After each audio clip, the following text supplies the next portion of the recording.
Educator's Lead, Episode 2. So the trick when you're in leadership is for every student to believe that you believe in them as an individual. Welcome to Educator's Lead, where we interview leaders in education to offer inspiration and practical advice to help launch educators into the next level of leadership. I'm your host, Jay Willis, and I want to thank you for subscribing to our show.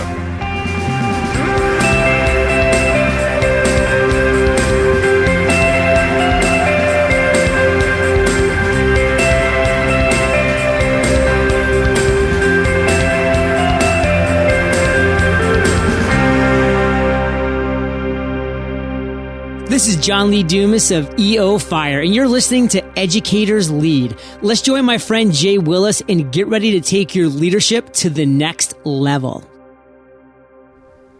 Hello, EduLeaders. Jay Willis here, and I'm excited to introduce our featured guest today, Missy Emler. Missy, are you ready to launch? Absolutely. Take me away. All right. Missy is the Director of Innovation at CESA 3, a regional service agency in Southwest Wisconsin. She's also the host of On the Vendor Floor podcast, where she strives to engage educators and entrepreneurs in conversations that enhance learning. Prior to this role, she served as the pre-K through 12 principal at a small rural school. That's just a brief introduction, Missy, but tell us a little bit about yourself and your career path. Well, hi, Jay. Thanks for having me. I absolutely am passionate about education. My husband often yells at me because he says all I ever do is work, but his passion is hunting and my passion is work and school and learning. So I don't even think it's working most of the time, but I have to unplug every once in a while to make him happy. But my career path started with me as a 9th and 10th grade English teacher. I taught English for 9 years, and then I became a special education teacher shortly after earning my master's degree in educational leadership. So I had gone through my program, gotten an internship in the district that I was teaching English in, and did, 300 to 400 hours of administrative duties.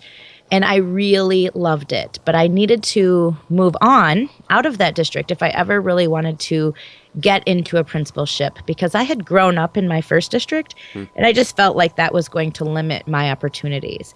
So I went on to another district where I became a special education teacher. And I truly, truly believe that that is the one position that made me the most effective principal that I could be. So I feel like everything I learned that mattered happened in that special education classroom. And then I became a pre-K through 12 principal, which there was only about 400 students in my district. However, I was responsible for the curriculum, the technology, the testing, pretty much everything. You wore a lot of hats. So I wore like every hat as the pre-K through 12 principal at a small district, and I absolutely loved it. But then I was recruited by our local regional service agency, and so now I work at CESA 3 in Southwest Wisconsin as the Director of Innovation, and I do mostly training of principals and teachers. Okay. So at what point, was there a specific point in time that you decided to move into school leadership? Was it kind of a gradual thing? Was it kind of something you expected from the beginning? Or was there kind of an event or a specific point in time that caused you to think about that? Well, I think I grew up knowing I was a leader. And so leadership was just natural. I was in every leadership position possible throughout my life. College, I was the class president of our senior class in college. So it just was a natural piece. But once I started teaching, my principal in an evaluation said to me, "Missy, you're going to be a principal someday." And I said, "Really?" And it didn't catch me by surprise, but it was just the way she looked at me, and it was sort of like a demanding, evil eye, "You're going to be a principal someday." And then she went on to say something like, "There's not a lot of women in this field, and we need people like you and I. So put that on your brain and keep learning what you can here. But when you're ready, I want you in administration." Wow.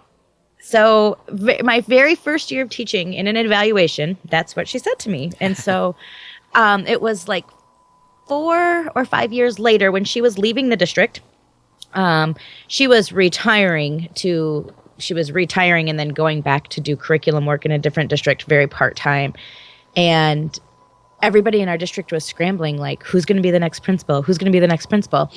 And it was in that moment that I decided I needed to start my admin, the schooling for my admin licensure, because I didn't want to miss out on the next opportunity. And I had only been teaching like 4 years, so I didn't really feel like I was missing out at that point. But her leaving and somebody else coming in as the principal really sparked the fire, like, you can get it the next time, and there will be a next time. So definitely get your butt in gear. So that's what I did. So I started my admin program. I think it was year 4 or 5 of my teaching career. So not too far in did I realize that. Okay. You know, it's funny, just thinking my own personal journey, it's amazing how many skeptics you run into whenever you have kind of a goal or a passion or something that you want to pursue. And it really is that one voice, that one person. When I look back at a lot of my greatest successes, that one person who just believed in me times when maybe I didn't even believe in myself, who kind of inspired me to actually press on and pursue that thing that I wanted to pursue. Right. Well, it's funny you say that, because so I show up for my first educational leadership course, and my high school principal is my professor. Oh, wow. And he says, I knew I'd see you here someday. That's awesome. So that's awesome. He was a believer from very early on for me as well. Oh, that's great. Mm-hmm. So tell us about the journey to becoming a school administrator. I mean, I guess you've kind of shared some of that, but I guess a little bit more of the details. You kind of mentioned that you had to take more classes. Yeah. My husband worked nights when we first got married, and I did not like being home by myself. Oh, so I decided to take a couple classes, and I knew at that point that I would likely pursue educational administration. So I did all of the prerequisites in a semester or two prior to actually entering the educational leadership program.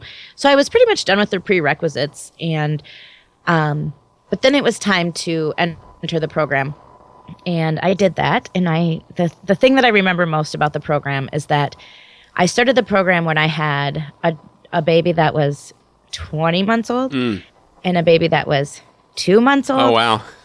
And then I started the program in June, and in August, or in the following August, I had another baby. So first semester, oh my goodness. So I had 3 kids, 3 and under, in all when I was getting my master's in educational leadership. And I remember taking a personal day to do my homework. I was pregnant, and I took my 2 oldest ones to daycare. And I stayed home and wrote like tons and tons of papers. Like, I had done all these observations that I needed to do of my colleagues teaching, and I had all these notes. But I had to like produce some reflective papers. I had to have some research papers. I just remember taking a personal day to do homework because I was so far behind. And my kids were crawling on me all the time, and there was no way I could sit with my laptop with 2 babies, 2 and under, and feel good about that. But as I pressed through and knew that those babies would eventually be older, I really was okay with the amount of time I had to spend on that program, because I didn't want to miss the baseball games, and I didn't want to miss other things. And my family was super supportive and helped me out whenever they could. So I didn't really feel like I was missing out on a lot, because they were just there with me as I did it. Yeah. So what was the thing inside of you that continue to motivate you in those times when, maybe you've got a sick kid or 2 and you're trying to juggle that, a job, classes? Like, what kept you going? For me, that's a really interesting question. I don't really know. I don't ever really remember being like tired. I was so motivated by the learning. I absolutely feel like I learned a lot of practical things in my master's program. And lots of people say, oh, my master's program was just a bunch of theory. And for me, it wasn't that at all. We had real conversations. We had real opportunities. And for me, I really enjoyed the work. And so the one thing that happened to me in my master's program was that I started to suddenly feel trapped in my classroom. my perspective changed so dramatically and so rapidly that existing inside the four walls of my classrooms was challenging because I had started to become a systems thinker, and I was looking out for all students, and I it wasn't that I wasn't serving the students in my classroom, because I absolutely became a better teacher through my master's work, but my motivation was to impact the system. Yeah. And somewhere along the line in that program, there was a shift. And it wasn't a shift that I think I cared about all students my entire career, but it was knowing how to behave in a way that had a positive impact on the system, so that, I asked harder questions. I asked questions that other people hadn't thought of, not because I didn't agree with what was being proposed, but I just wanted to push the thinking so that we were more certain our other ideas would work. Right. So, and then when I went into the special education classroom, when I took that job came with a caseload of 25 students, but I was also given an additional stipend for curriculum work. And I was responsible we started a new standardized testing suite at the time that I took this job. And we also got a new curriculum management software. And my job was to roll both of those things out to my new district. And part of the reason I was supposed to do that is because in my previous district, where I was the English teacher and doing my internship hours for my admin program, I had already rolled those programs out to that district as part of my internship.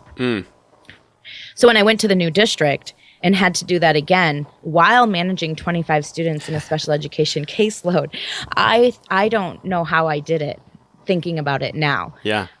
It was just absolutely a crazy amount of work, and I didn't even realize how much work I was doing because I was so motivated to make things better. Yeah. And it was great. I loved it. That's great. So I guess if you're passionate about something, then it doesn't really seem as much like work. Right. Well, and there's another key factor. If you feel supported in doing the work, and if you feel trusted and respected in the work that you're doing, then it doesn't feel like work. But when people question whether or not you are leading them in a direction that is good for everyone, when people question that, the motivation factor goes down. And if you have to fight for every single thing that you're working towards and every single accomplishment that you can see, but you have to fight to get there, that changes things too. And that becomes more complicated. And I've been in that situation as well. So tell me, what would you say was your worst moment? What's been your worst moment as an educator, whether it's as a teacher or a principal? Just take us to that moment in time that you would say was your worst.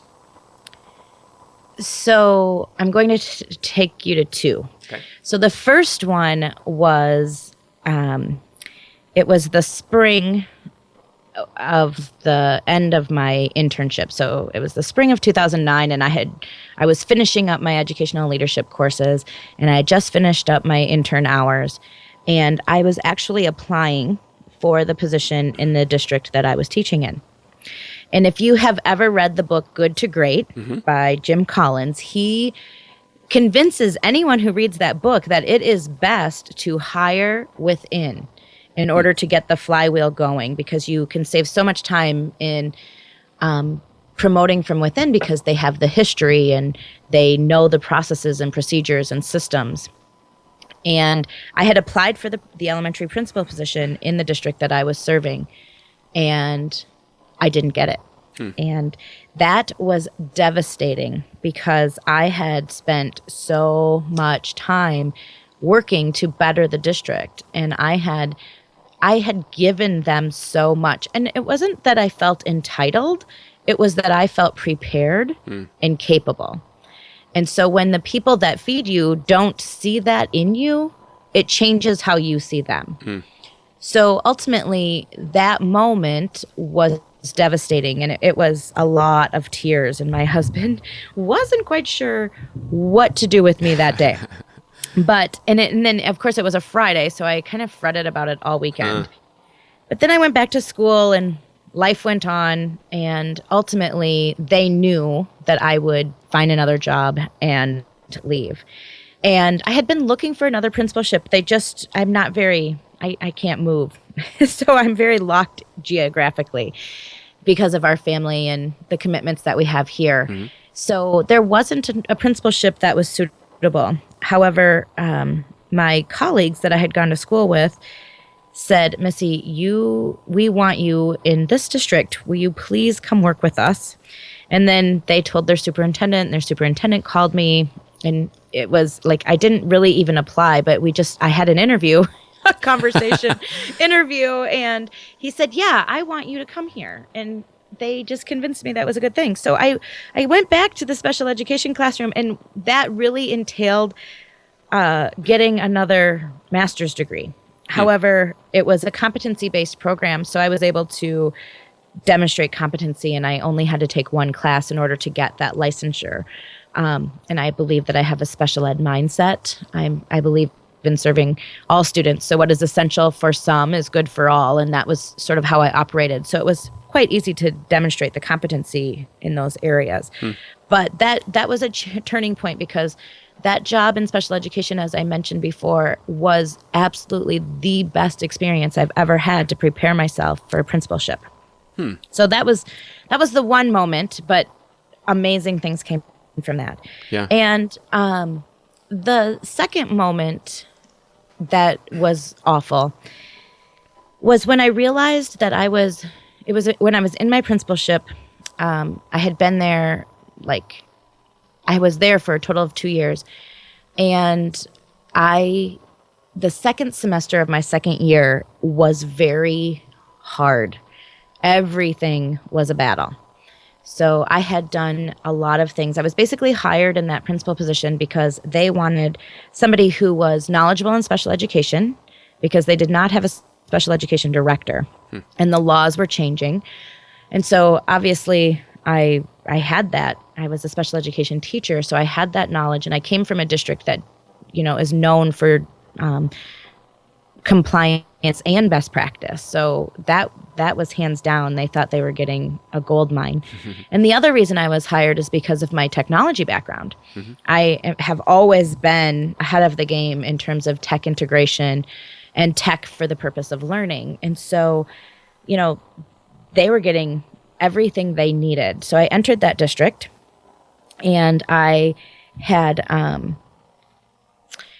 they didn't have wireless. Their teacher computers were 7 to 10 years old. Oh. And I came out of a classroom where I had a document camera and an interactive whiteboard.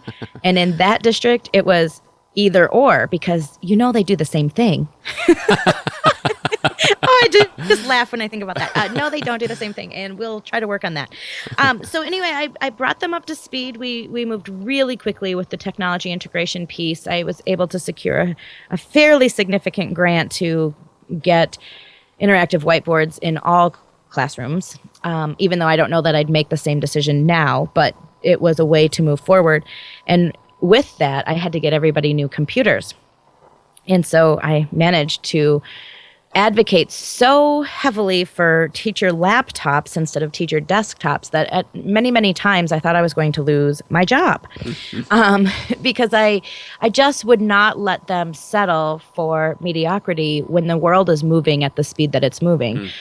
I realized that I was costing them $50 more per computer, but I was saving them in the end from being lost in the abyss of outdatedness. So, but the moment that was awful was when I realized that I could fight and kick and scream and fight for everything that I knew this particular school needed, but I would always have to fight, kick, and scream. So it was almost like the people that I was working with, my superintendent was a challenge, because he wasn't in the same place as I was with technology or special education. And he had many other leadership qualities that I am so thankful that I worked with him for. But no matter what, moving forward in the areas that I was hired to move us forward in, I would have always had to get through him. And that would have always been difficult. So at some point in that process, I gave up the fight and I became compliant. And it was in that complacency that I realized I can't do this.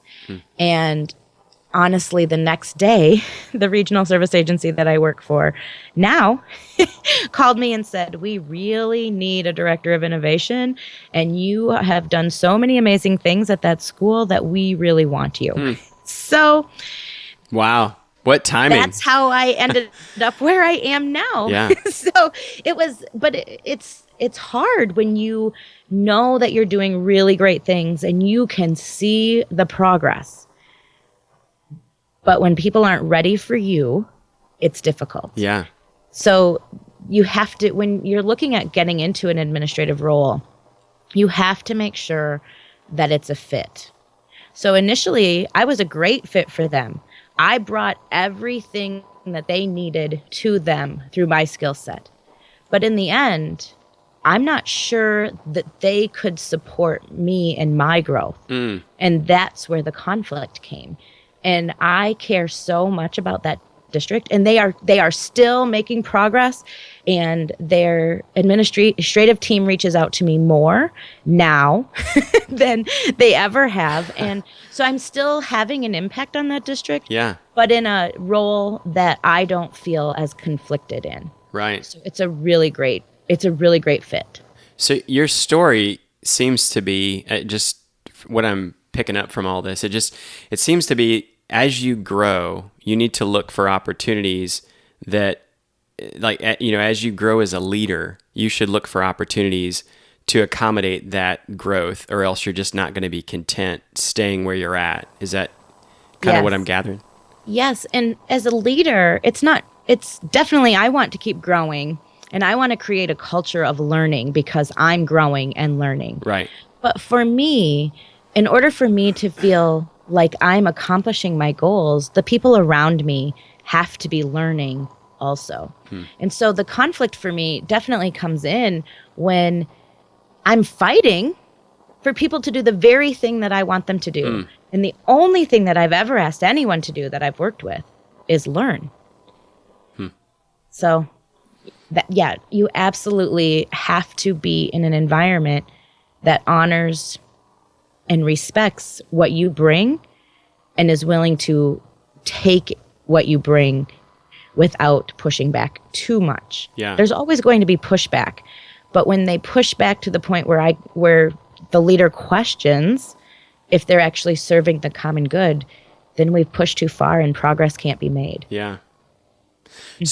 So we've talked about kind of your worst moments as an educator. What's been your best moment, if you were to choose one or even two like you did before? But what would you say has been your just absolute best moment as an educator? Oh, boy. So I have to say, this is a really tough question, and it's hard to pick just one, but I'm going to take, my special ed experience has absolutely impacted everything about what I do and how I do it. And I was the lucky teacher that got a drop-in student. And a drop-in student is a student who had dropped out of another school. And those students, everybody else in the building is like, oh, here we go again. When are they going to leave? They're never going to stick it out.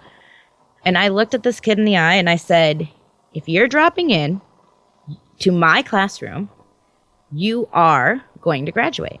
Because there is no excuse for you not to graduate. Because I'm here and I'm your best advocate. And I know you can do it. So we looked at the file. I really started to understand what this students' learning difficulties were.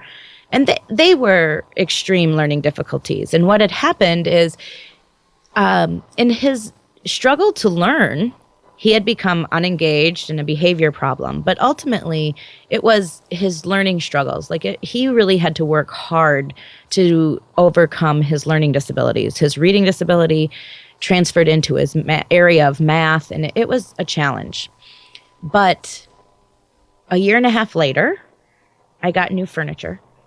I had to leave school. They're going to be there between noon and 5, but I managed to get them to call me as they were driving into the town where I was working, because I just lived across the street from school. Mm-hmm. And they called me and I said, okay, I'll be right back. I'm going to go let the furniture guy in. And my teaching assistant stood there for me, and my colleague covered for me, and I went and let the guy in to drop off my furniture. And he looked at the name on the slip and he said, Missy Emler, are you a teacher over there at that school? And I said, yes. And he said, well, I got to say thank you. And I said, really? Why? This is the furniture delivery guy. What does he know? Yeah. And he said, well, you're teaching my son, and he tells me you're going to get him to graduate. And my eyes teared up, because this was this student's dad. And I was like, oh my gosh, who knew I would see you? And they did not have the best relationship, because all this guy wanted was for his kid to walk across the stage. And he had dropped out once, and he really didn't believe that his kid was going to make it.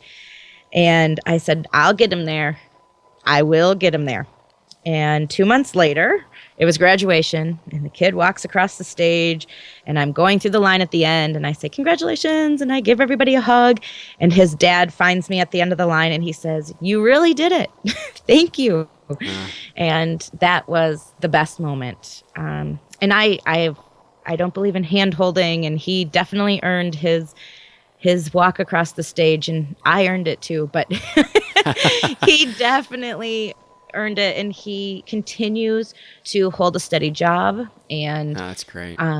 He's doing really, really well in life. So I'm feeling really good about that.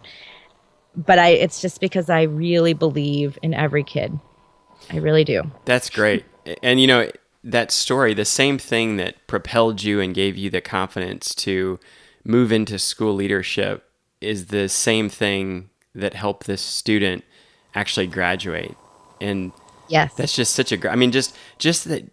So the takeaway for me is, if I can be that one person that speaks into someone's life and says, you can do this, and I believe in you, I just think that's so powerful. And I feel like most of us can look back at our successes and see that one person who just believed in us, and who was just relentless in their belief in us, and how that helped us keep going when we really didn't believe that we could do it ourselves.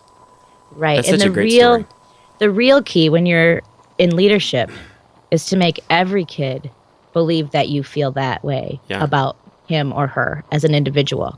So I really am a systems thinker, and I try to make the system better. But all of my students, even when I was a principal, those students that needed me to believe in them trusted me to do that. And they knew that I believed in them, that I believed in him or her just as much as I believed in the student who would be the valedictorian or the star athlete or whatever. And those star athletes and the valedictorians, they knew I believed in them too. So the trick when you're in leadership is for every student to believe that you believe in them as an individual. Yeah. That's great. Well, so the last kind of section of this podcast here, I have a few rapid fire questions if you're ready for those. Sure. So first off, what is your biggest strength as a school leader? I'm an innovator. I like to do things new, but better. Okay. What is your biggest weakness?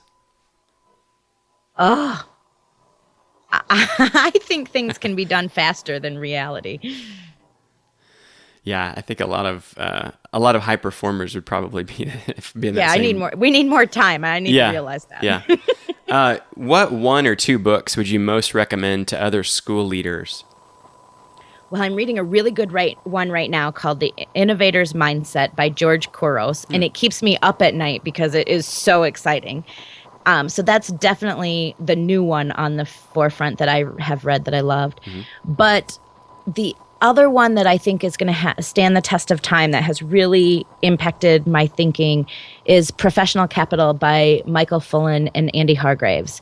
Amazing book about respecting the profession of educators and what we can do as a community of educators to raise the level of respect that we receive. Sounds like a good book. Fabulous. What is your favorite quote? Doing what needs to be done when it needs to be done, as well as it can be done, and doing it that way all the time. The definition of discipline. That's great. What one piece of advice do you have for other edu leaders out there working with the educators they lead? Learn. You have to learn. If you don't learn, no one else is learning, and that's the whole basis for why school and education is in existence. So if we're not learning, it's bad. So do what you have to, but definitely learn. Okay. So kind of along those same lines, what advice would you have for edu leaders working with the student population that they serve? Would it be same answer? Yes, but before they can learn, they have to believe that you care. That's So you great. have to care about them. That's great. So we'll have one other question after this, but how can people connect with you after this podcast? Well, everything I learned since my admin school licensure finished up, I learned on Twitter. And I used to say that really jokingly to get people to join me in that space. But I really, truly believe that. Everything I learned on Twitter. And you can find me at Missy Emler. And I connect with people there. Otherwise, if you want to drop me an email, I love to connect with people via email too. And you can connect with me there at Missy, Missy, at melissaemler.com. Okay. That sounds like a good book title. All I learned on... What was exactly the quote you said? Everything I learned on Twitter. That sounds like a book, the next book, bestseller right there. Right. So the final piece of advice that you would have for a school administrator or someone who wants to become a school administrator one day. You have to know your community and know the people in the community. And that's probably one thing that I could have done better. But once you know the community, you need to care about the community. And the more you can care about the community, the more sustainable your work will be. That's great. EduLeaders, this has been a great interview today. For the show notes of today's show and other resources, visit educatorslead.com and type the word Missy into the search tool, and her show notes will pop up. Missy, thank you for sharing your journey with us today on Educators Lead. Oh, wait, Jay. Oh, yeah, go ahead. Oh, I have one more thing. I forgot I did this for you. Yeah, go ahead. I have a freebie for your listeners. I did a lot of work with social media presence for our school. Oh, yeah. And so every month I put out 15 Facebook post suggestions for your school. Okay. And I will send those over to you so you can link them up in your show notes as well. But I do send those out, every month. So if they want to get on my list and have those show up in their inbox every day, just drop me an email at missy@melissaemler.com. That will be super. But I will definitely send those over to you so you can link them up to the show notes. Yeah, that'll be great. I'll put those in the show notes. Perfect. So, very good. Well, thanks again, Missy. And that wraps up another episode of Educators Lead. This podcast is brought to you by Mometrics, the #1 test preparation company. Mometrics offers study materials for over 1,800 different exams, including the SAT, ACT, GED, end-of-course exams, state standard exams like the STAR, teacher certification exams, advanced placement, CLEP, ASVAB, GRE, and so many more. Mometrics takes the mountains of information students could be tested over for any given exam and boils it all down to just the fluff-free golden nuggets of information that are most likely to be on the exam. They couple that with some great study tips and test-taking strategies to help students maximize their test scores. With their interactive tutorial videos and a layout that makes lesson planning easy, Mometrics study guides, flashcards, and practice questions are a great fit for individual or classroom use. To learn more about our products and our vault of hundreds of free tutorial videos, please visit educatorslead.com/test prep. That's educatorslead.com/test prep. EduLeaders, thank you for joining us on Educators Lead. Visit us at educatorslead.com for everything we talked about today, free resources, and much, much more.